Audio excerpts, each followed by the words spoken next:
So what's the difference between an NEMT business and an ambulance service? I'm Tiffany. And I'm Anthony. And we run a 7-figure ambulance service. So in this video, we're going to be breaking down the differences between an NEMT transportation service and an ambulance service. And by the end of the video, you'll be able to determine which one is a better fit for you. Okay, so my first question to you guys is, what does NEMT stand for? You want to answer? Yeah, NEMT stands for non-emergency medical transportation, which kind of houses a lot of different business models. It can be wheelchair van, stretcher van type of services, but it can also house an ambulance service, specifically non-emergency ambulance services. So these are state certified ambulance services that go through the same state process as a hospital-based ambulance service that would respond to 911 call goes through, but they can also, it's like in this model, they decide to operate predominantly doing non-emergency calls. So. Okay. So an NEMT business can't do emergency calls? No. Okay. No. Yeah, not an NEMT wheelchair van service per se. And what are those specific type of services that typically are considered NEMT for the sake of this video? So generally, NEMT is just non-emergency medical transport. So it can be taking a patient to a pre-scheduled appointment, keyword pre-scheduled. So it could be for a wheelchair van patient that needs to go from their home to maybe a primary care appointment, or it could be an NEMT patient, wheelchair patient that needs to go from their home to dialysis even. So NEMT, like wheelchair van services, can also take people to and from dialysis. Can you tell me the difference? So what is an ambulance service? How does it differ? So an ambulance service, like Anthony mentioned earlier, we are still required to be state certified because we have to always be ready to go into emergency mode to help save lives. We have EMTs on board, but because we want to have more predictable pay, we ourselves run a non-emergency ambulance business that has pre-scheduled trips as well. So we fall into that category of kind of NEMT, but we just, essentially we can kind of do a little bit more and make a little bit more because we have a more specialized staff. Our trucks are, actual ambulances equipped with oxygen, a whole lot of medical supplies, whereas maybe a wheelchair van service, it just has like the straps in the floorboard for the hook on the wheelchair van or the wheelchair. It might be able to house, a whole lot of wheelchair patients, or maybe it can house a wheelchair patient and maybe people that can walk, but it doesn't have anything in it that can save any lives, maybe. You guys are an ambulance service that can be emergency or non-emergency, correct? Correct. You guys just are currently working a non-emergency model. Exactly. Yes, got it. And what you're saying is that even though you do a non-emergency model, I want to ask this question because you talked about you do it because you have more predictable revenue. Tell me about that. What's the difference in a revenue model? You talked about like a wheelchair or like van or a stretcher van versus the actual non-emergency ambulance service. Like, what's the difference in how they make money? Good question. You want to? Yeah, well, I'll answer it, and I know you want to go more in depth, but the difference is if you're in an NEMT business, wheelchair van or stretcher, 9 times out of 10, especially starting off, you are getting a lot of your clientele, a lot of your customers from brokers in your state who are getting paid directly from Medicaid, and then that brokerage kind of gives you like a subcontractor rate for fulfilling on transporting the patients versus a non-emergency ambulance business, which we run. We are obviously approved by Medicare, so we are able to bill directly to all insurances, whether that's state insurances, Medicare, Medicaid, but also private insurances like Humana, Blue Cross Blue Shield, so on and so forth. And so obviously if you're cutting out the middleman, we make more money. But on top of that, because we are a state certified ambulance service, we have drugs on our truck, we have healthcare workers, EMTs on our truck. We are obviously getting paid more because we are equipped to do more. So the rates are higher on top of that. I see. So for you guys, you don't have a middleman. Yep. Right. And in addition to that, you guys' trucks are equipped to deliver a higher, essentially a value of services to your customers, which are going to be who are your customers? Is it going to be the transport centers or the actual patients? Good question. So our customers as an ambulance service, we, again, primarily transport people to and from dialysis. So we have to qualify our customers. So everybody that goes to dialysis does not qualify for stretcher ambulance to get them to and from dialysis. And the reason being is because Medicare and insurances, they want to save as much money as they can. They don't want to just pay for somebody that can get there in the car or who can walk or even who can ride in a wheelchair van. So they want to make sure that it is medically necessary for them to pay for such services, since it is at a higher rate. So our customers are people who are immobile, bedbound, who maybe need medical monitoring. They need to get vitals checked on their way to and from dialysis. Maybe they have a wound on their backside and they need to be situated or blade on their side. Altered mental status. Yeah, maybe they have an altered mental status that they need an attendant to accompany them during the ride so that they don't harm themselves or others. And the list goes on and on. But, you know, it definitely does kind of lessen that pool of people that can qualify for our services. So I'm glad you asked that question, because just because you become an ambulance service, it doesn't mean like, whoa, now I'm an ambulance service, I can go market to dialysis centers and any patient that they give me will qualify and I'll get paid. That's not the truth. You have to make sure that you qualify them first medically, and then two, that they will qualify from a insurance perspective, that you'll get paid that way as well. What's the difference in how consistent and how much revenue is made via NEMT, like wheelchair and stretcher, versus you guys' model, which is an ambulance service, specifically non-emergency? So if I'm understanding you right, you're saying like just what's the cost difference or like the pay difference? Yeah, what's the cost difference and why you guys are so much more predictable? Is it because you're billing insurance directly without the broker, or? Well, I think it's like a combination of a couple of things. And the one is because we always encourage people to start off with the dialysis model. And you can do that with NEMT as well. They may not be your particular customers because you're actually subcontracting on the brokerage, but that dialysis model is just creating like that recurring revenue. Like someone has to go, 3 days a week, whether that's Monday, Wednesday, and Friday, or Tuesday, Thursday, and Saturday. As a business that, hey, I know he has an A trip and a B trip, 6 times a week, and that's going to be X amount of dollars. Now, if you combine that with the fact that versus NEMT, if that trip, let's say, is just paying you $50, let's say for NEMT, so wheelchair van, stretcher van, let's say the brokerage pays you $50 for a transport one way. So that's 6 times, so that's $300 a week. If you compare that to an ambulance service, we're doing that same trip. Let's say $225, I don't know, $225 times 6. It's significantly more revenue, and she's gonna get the numbers. $1,350. That's $1,350 Yeah. for the same mileage, same type of transport. So if you combine the two as far as like how much more you can make and versus, and also, you're going, recurring every single week, it just creates a good foundation to build off of. So tell me about what is the barrier of entry for an ambulance service business like you guys versus an NEMT? For NEMT, I mean, the barrier of entry is really low.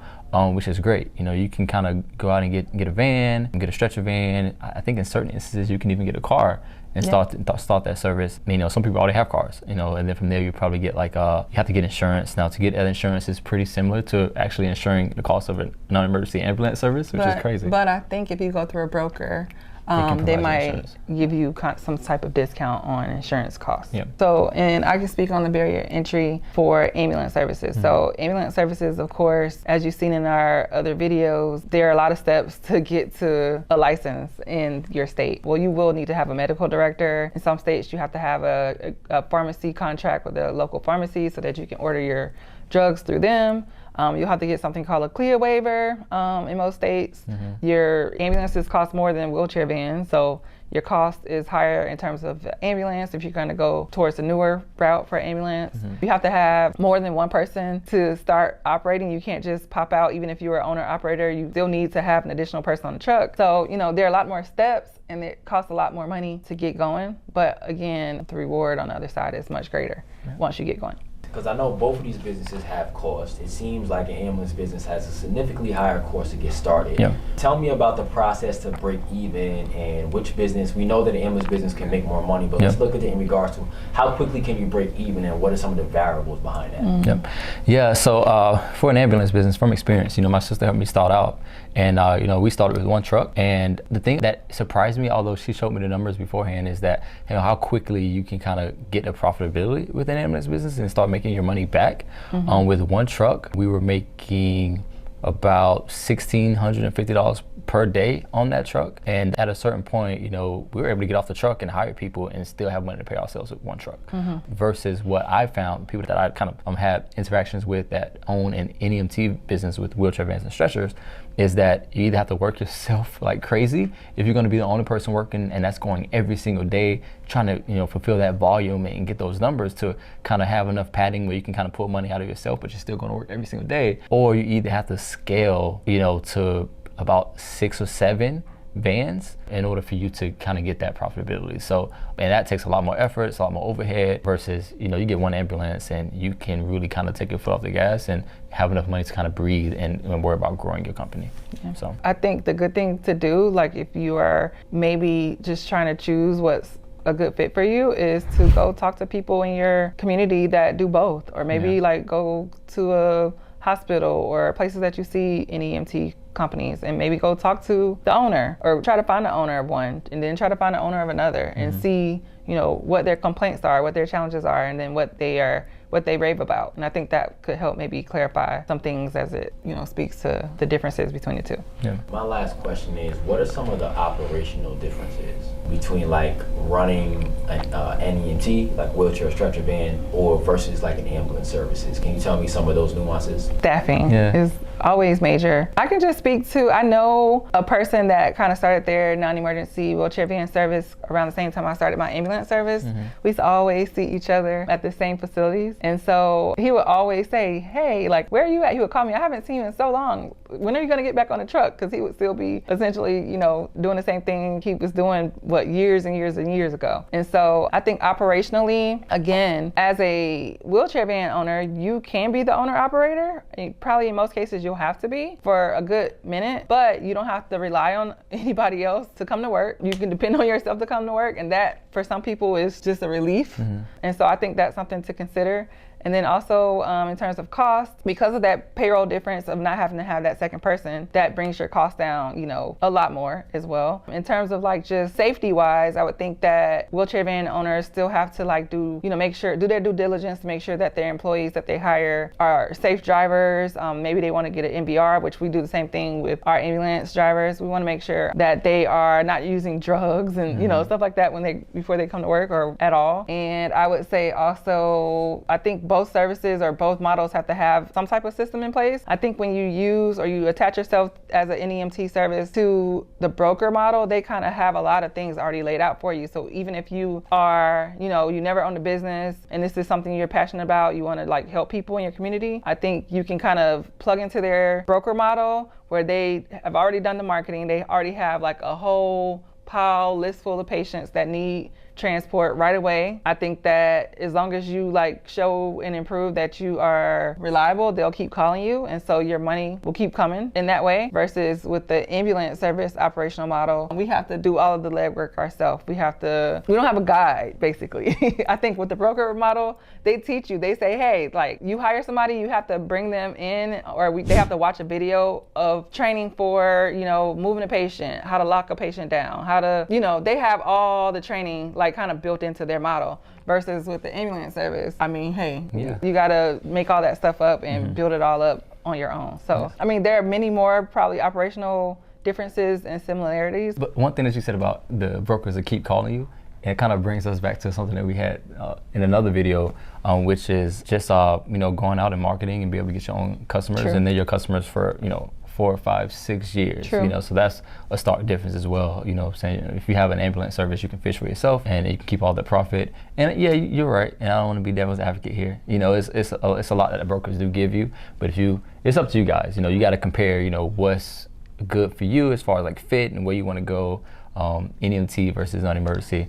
And that does bring me to, I think one of my friend's complaints that I was telling you about was that he would be doing so good with, picking up his patients on time, taking them to their appointments on time, but then he would say, the next day he would expect, because some people go to the same places every day.